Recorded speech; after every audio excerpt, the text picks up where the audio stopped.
If this were myself driving, I'd still be in custody.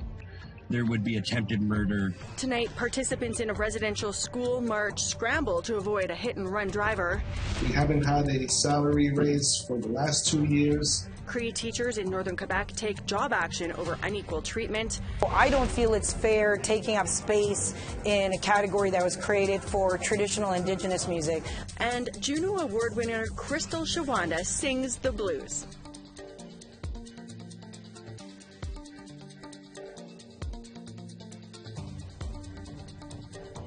Good evening. Welcome to APTN National News. I'm Melissa Ridgen. 5 people were reportedly hit by a truck during a residential school march in Mission, British Columbia on Saturday. 2 sustained injuries that required medical care, while the driver of the hit and run turned himself in. No charges have been laid, and he's not in police custody. The response by the RCMP is also being called into question.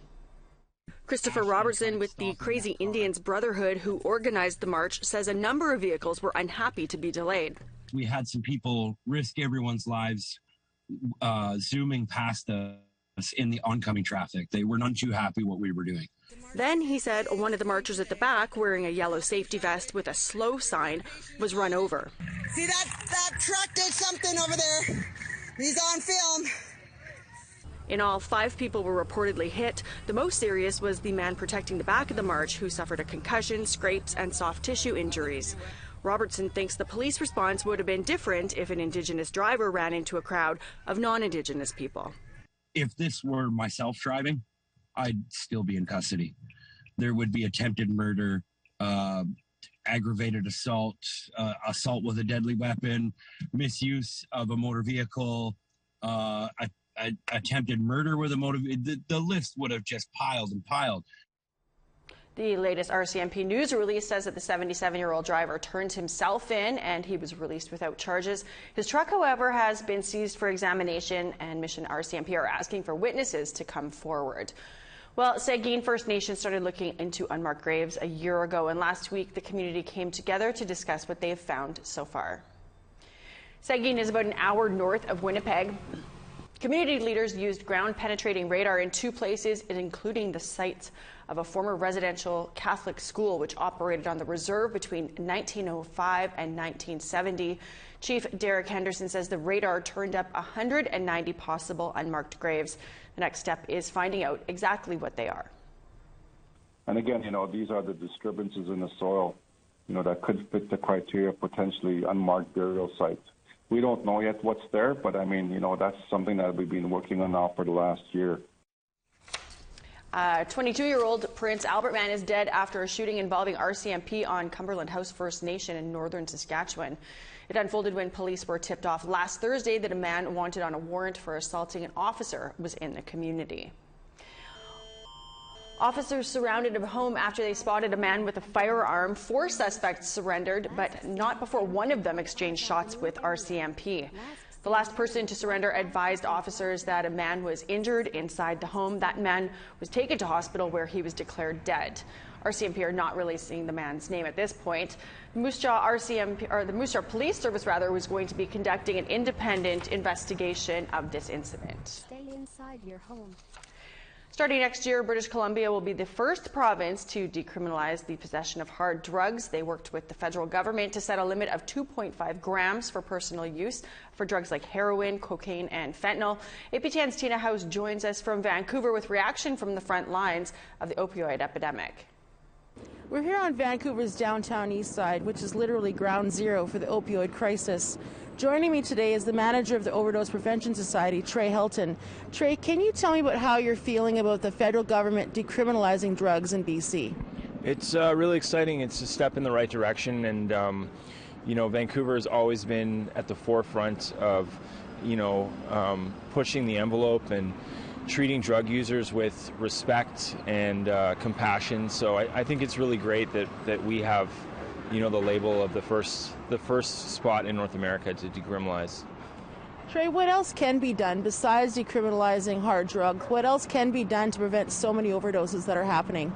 Well, obviously safe supply, but that's a far way away. I think right now VCH is providing drug testing on the spectrometer regularly. There could be more testing done, I believe. Something else like even the VPD is on board with is detox on demand, which is a big thing for when someone says, you know, I'm feeling done. I'd like to talk about some sort of treatment or detox options. You know, the wait list, especially when you have benzos in your system, you have to go to a medical detox. It's not great. So there are definitely some things that could be done. And has it gotten better or is it getting worse? What's happening down here on the front lines? Well, it's warming up a little bit. We've had an exceptionally rainy June, obviously, so far, but generally our numbers drop in the summertime. People stop coming in because they want to, you know, use outside. It's nice and warm. So during the summer months, we always respond to a lot more overdoses that are sidewalk or in the alleyway. So, can you give us an idea of how many overdoses you're responding to on a daily basis?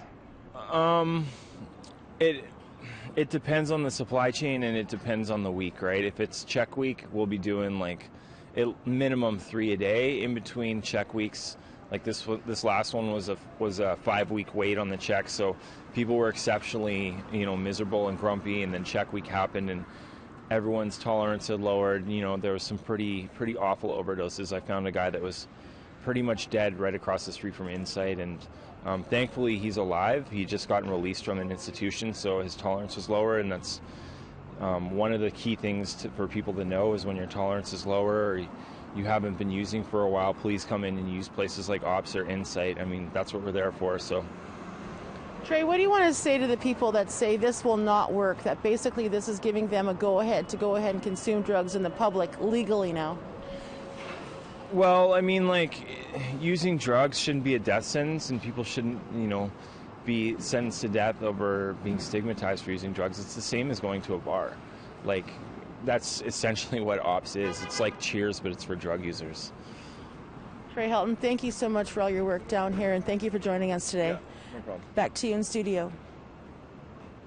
Thanks, Tina. Well, we want to hear what you think about BC decriminalizing hard drugs. Here's how you can continue that conversation.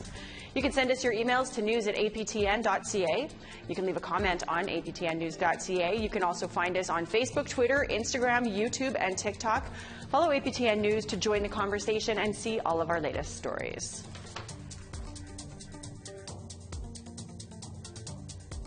An Inuit energy company and Hydro-Quebec announced a partnership this week to bring renewable energy to residents of Nunavut. That's the Inuit region of northern Quebec. Amelia Fournier has more on what that is going to look like.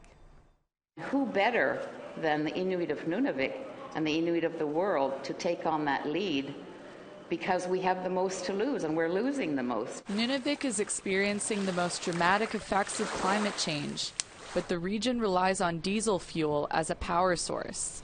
Now, Inuit are looking to harness the land's untapped solar and wind power. If we're giving the message that global warming is happening like Sheila has been doing, then we have to practice what we're telling the world by going into clean energy. Inuit owned and operated Takuti Energy Corporation will develop renewable energy projects in collaboration with local co-ops, and Hydro-Quebec will distribute the power. All of these connections of trying to be creative and innovative is really important. Sheila Watlutsie is an Inuit ecological activist who is helping Takuti find solutions and communicate with communities. If we can take ownership and feel like, oh, we're in control here, and we're doing something not only to protect our land and our waters, but we're also doing something for the entire planet, because the Arctic's ice serves as the air conditioner, and it's breaking down. Takuti is a joint venture between Makavik Corporation and Fédération des coopératives du Nouveau-Québec, two main economic development organizations in Nunavut. Makavik President Pita Atami says the corporation is set up to benefit Inuit. We're not there to try to make money, we just want to have clean energy. And whatever money that we make, we're going to give it right to the community where the energy is being produced. While this renewable energy will flow through Hydro-Quebec's grid and the company will collect user fees, Hydro-Quebec President and CEO Sophie Brochu says they'll only play a supporting role. We're here to help, not to tell the people what to do. We're going to provide our expertise. At the end of the day, it will be their call. Tafkuti is still measuring wind data and figuring out logistical issues of transporting equipment and storing solar energy, so there is no set date for when Inuit will have access to renewable energy. But Wak Cloutier is optimistic about the effect this will have on generations to come. This is the opening, I think, that's going to lend itself out to different innovative, imaginative, sustainable activities in our region. Emilia Fournier, APTN National News, Montreal. We need to take a break, but when we come back, Indigenous money gurus in Ottawa have a plan for prosperity. It is proven that when Indigenous communities prosper, so do the regions around them.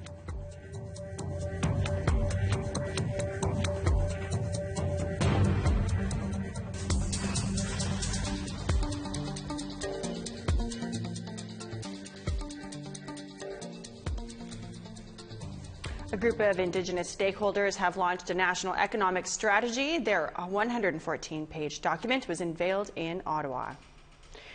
The strategy contains 107 calls to economic prosperity. These include a national network of Indigenous chambers of commerce, first refusal in sale or lease of Crown land, and allowing Indigenous people to share in revenues from natural resources. The strategy is in response to a 2020 recommendation by the Organization for Economic Cooperation and Development that Canada needs a national Indigenous plan. Don Madabi Leach explains why the new strategy is an important step. So what does achieving economic reconciliation look like? Picture vibrant Indigenous economies, Indigenous self-sufficiency, and socioeconomic parity with the rest of Canada. A society where Indigenous peoples would contribute upwards of $100 billion annually to Canada's GDP. It is proven that when Indigenous communities prosper, so do the regions around them. An estimated 7 million Canadians say that rising inflation and soaring housing costs are forcing them to go hungry just to make ends meet. A new report from Food Banks Canada shows 1 in 5 Canadians are going hungry, with 23% saying they're eating less than they think they should because they don't have enough money for food. Food Banks Canada says this summer will be the toughest Canadian food banks have faced in the organization's 41-year history. Now to Nunavut, where one of the most notorious convicted criminals in the territory's history has been released from prison.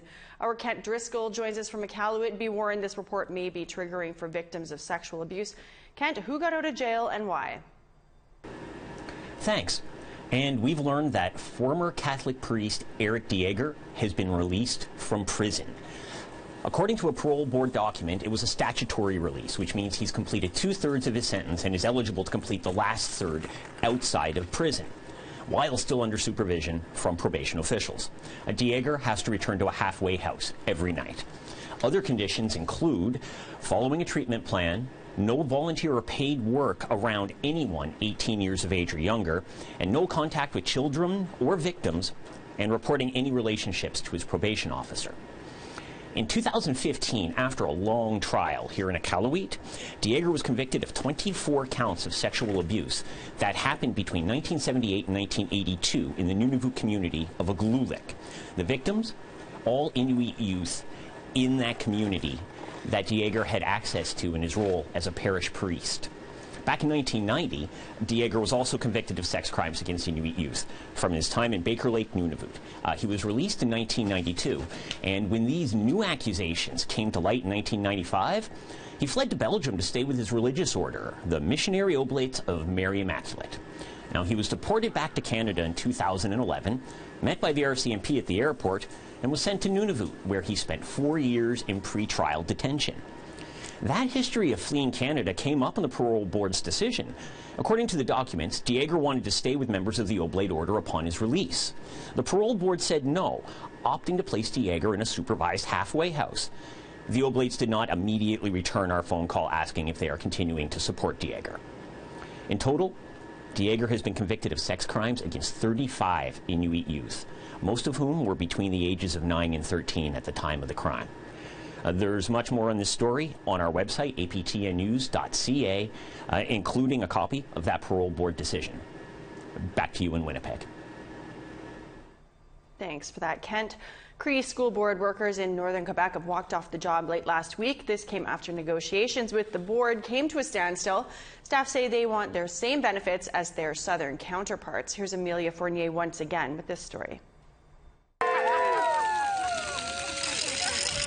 Joel Tapayatik, a high school Cree culture teacher, and Paul Washipabano, a computer technician for an elementary school, walked out of their jobs on Friday in Chisasibi, Quebec, over stalled union negotiations.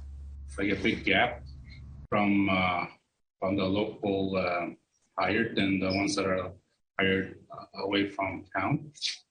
There's a big difference in benefits. And that's the negotiations that's been going on here. Benefits for teachers moving from 50 kilometers outside the region include paid outings and a lodging allowance.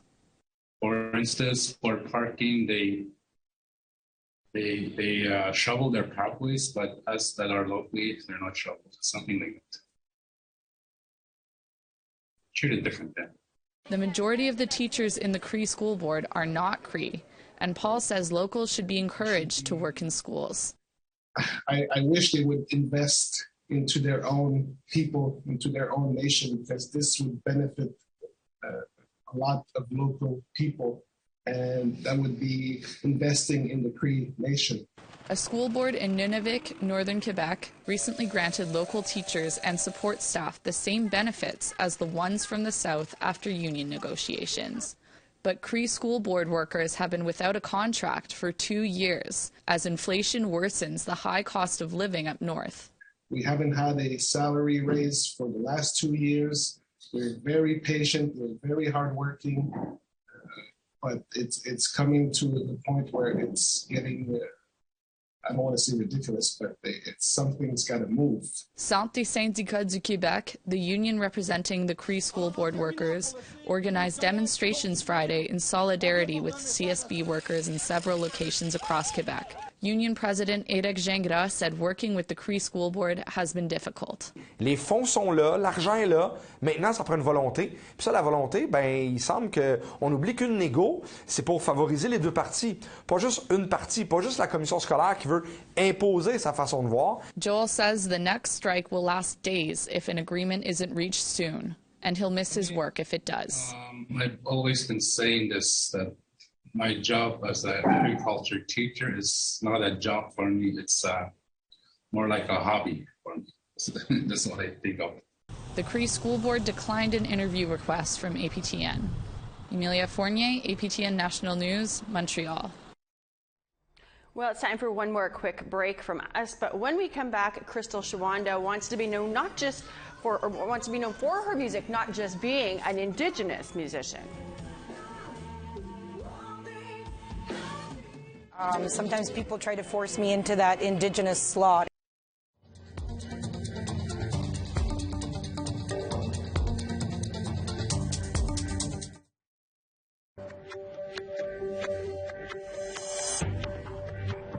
Welcome back. It's time now for our photo of the day. Karen Sears snapped this picture of a bear cub and its mother from her boat near Burns Lake, BC. If you want to be our next photo of the day, you can submit your pictures to share@aptn.ca along with the description and the location, and you could be our next photo of the day. Let's take a look now at tomorrow's weather forecast. Off to the east coast, we've got 11 in sunshine for St. John's, 24 and sunny in Halifax. Happy Valley Goose Bay, 17 in sunshine. Kuujjuaq, 18 in sunny skies. 15 in Gaspé, sunshine there. 28 with the chance of showers for Montreal. Ottawa, 26 in rain. Sault Ste. Marie, mix of sun and clouds, 17 degrees. Kapuskasing, rain and 18. 22 in sunny for Thunder Bay. 19 in sunshine for the Paw. Puckatawagan, 18 in sunny. 21 and sunny for Winnipeg. Brandon, mix of sun and cloud, 19 degrees there. 20 and sunshine for Regina. 21 and sunny for Yorkton. 21 and sunny for Buffalo Narrows. Sunshine up north to Stony Rapids, 23. Showers at 19 for Grand Prairie. Fort Chip, sunshine, 22. 21 and sunny for Edmonton. 15 for Lethbridge and Medicine Hat with cloudy skies there. 26 and sunshine for Kamloops, 19 and rain for Victoria. 22 and a mix of sun and cloud in Fort Nelson, 21 and sunny for Prince George, 13 and showers for Beaver Creek, 18 and sunny for Whitehorse. Wrigley 22 and showers, Wati 22 but sunshine. Inuvik, mix of sun and clouds, 8 degrees, Paulatuck 2 and sunny. Cambridge Bay, some flurries, 2 degrees, New Yacht sunshine and 6, same with Chesterfield. Pangertung 8 and sunny, Kenite 9 and sunny.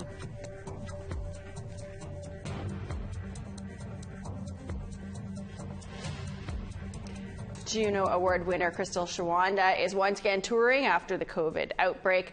APTN's Chris Stewart spoke to the blues singer at a recent stop in Edmonton.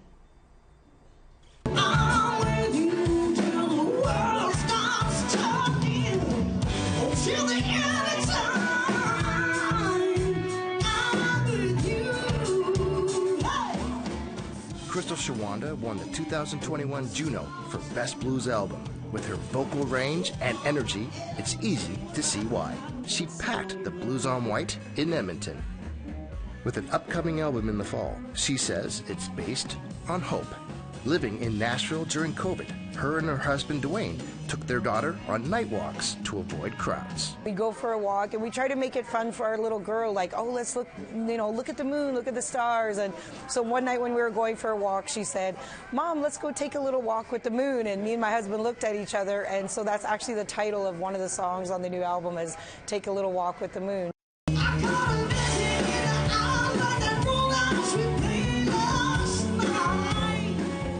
She says her blues sound shouldn't be limited to Indigenous categories. In some situations, sometimes people try to force me into that Indigenous slot, into that Indigenous lane, and sometimes it makes sense. Sometimes it does make sense, and sometimes it doesn't. Like in the past, as far as like my music is mainstream, and so I don't feel it's fair taking up space in a category that was created for traditional Indigenous music. I think that should be reserved for people, for artists who are doing traditional Indigenous music. Her debut album, Dawn of a New Day, debuted in 2008 and hit the Billboard Top 20. Back then, she sang country, but her heart was in the blues. Her future albums have been blues, and she says her country fans have continued supporting her. I appreciate all the support for everybody who has followed me over from my country music days over to the blues world now. I really do appreciate, especially all my fans who tell me again and again, whether you're singing country blues, it's still Crystal Shawanda music. And so I've loved having that reminder, and so that's something that I tend to say now, is it's still Crystal Shawanda music. So thank you so much to my fans for realizing that.